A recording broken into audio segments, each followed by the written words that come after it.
नमस्कार, मैं रवीश कुमार। ईडी के भय से लोग पार्टी बदलने लगे थे और अपनी ही पार्टी को तोड़ने लगे थे, लेकिन अब अपनी जान भी लेने लगे हैं। ईडी के आतंक पर हमने कई रिपोर्ट बनाई है। सुप्रीम कोर्ट से लेकर हाई कोर्ट ने इसकी गिरफ्तारियों पर गंभीर सवाल उठाए हैं।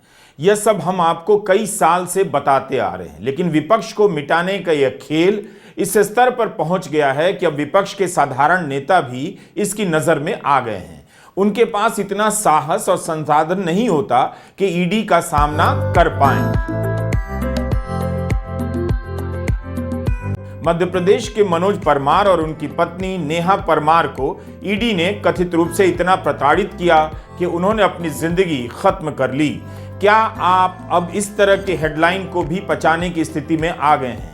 अब भी आप इस तरह के अत्याचार के खिलाफ नहीं बोलेंगे, तब कब बोलेंगे? क्या यह देश इस हाल में पहुंचा दिया गया है कि बच्चों ने राहुल गांधी को गुल्लक क्या दे दी, उनके पिता के घर ईडी पहुंच गई? इस ईडी को बीजेपी के खेमे से कोई नेता और कार्यकर्ता क्यों नहीं मिलता है? कभी आपने सुना बीजेपी के नेताओं के घर ईडी की टीम पहुंच गई? मनोज परमार ने एक नोट में लिखा है, उसमें ईडी पर इस तरह के गंभीर आरोप लगाए हैं कि उन्हें परेशान किया जा रहा था। ईडी के अधिकारियों ने गालियां दी, मारपीट करने लगे और कहा कि तुम्हारा परिवार भाजपा में होता तो तुम पर केस नहीं होता। मनोज परमार के खिलाफ एफआईआर में आरोप है कि इन्होंने प्रधानमंत्री रोजगार सृजन योजना और सीएम युवा उद्यमी योजना के तहत 6 करोड़ का लोन लिया और दूसरे मामलों में गलत इस्तेमाल किया। परमार पर आपराधिक साजिश का आरोप लगाया गया। गलत जानकारी और दस्तावेज देकर लोन लेने के भी आरोप हैं। आगे बढ़ने से पहले इन 2 नंबरों को ध्यान से देखिए। दोनों हेल्पलाइन नंबर हैं। ऐसी खबरों को देखते हुए आप हताश हो सकते हैं। अवसाद से ग्रसित हैं तो हताशा और बढ़ सकती है। इसका बिल्कुल 100% दुनिया में इलाज मौजूद है। बस आप हेल्पलाइन नंबर 011-4076-90021 और संजीवनी सोसाइटी फॉर मेंटल हेल्थ पर कॉल करें या 091-529-87821 पर आई कॉल से संपर्क करें। हम ये नंबर क्यों दे रहे हैं? ताकि ऐसी खबरों को देखते हुए आप निराश ना हो, हताश ना हो। जीना है और लड़ना भी है। वैसे तो भारत सरकार ने भी टेलीमानस नाम से एक हेल्पलाइन बनाई है, लेकिन उसी सरकार की एजेंसियां आपकी ऐसी हालत कर देती हैं कि आपकी आस टूट जाती है, हताशा पैदा हो जाती है, डर पैदा हो जाता है।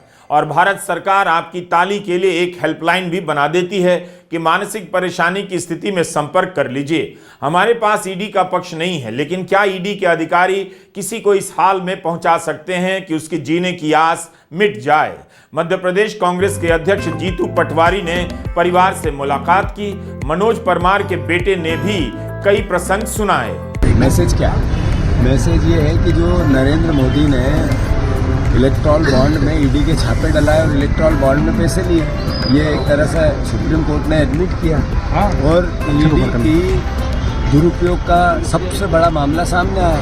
मैसेज क्या है? मैसेज ये है कि बीजेपी, बच्चे ने कहा बीजेपी ज्वाइन करने की बात, तो बीजेपी को ज्वाइन करना यानी जो बार बार नेताओं पर ईडी की कार्रवाई कराना, अलग अलग राज्यों में से महाराष्ट्र हो, मध्य प्रदेश हो, राज्यों में भी ईडी, आसाम हो, ईडी की कार्रवाई करके बीजेपी ज्वाइन की लोगों ने। तो वो जो बार बार तो बीजेपी पे आरोप लग रहे हैं, एक बार यहाँ भी सिद्ध हुए। अब वो तो नेता थे, वो इलेक्ट्रॉल बॉन्ड में पैसा बीजेपी को उद्योगपतियों से लेना था तो उन पर ईडी की कार्रवाई है की और पैसा लिया। पर ये मासूम बच्चों का क्या गुनाह? राजनीति की बात नहीं है। ऐसे मामले में राजनीति करना एक तरह से व्यवहारिक रूप से अभद्रता मानी जाती है। पर सवाल है मध्य प्रदेश और देश के सामने कि कैसा प्रदेश चाहते हैं, कैसा देश चाहते हैं नरेंद्र मोदी। ये है नया भारत, ये है नया भारत।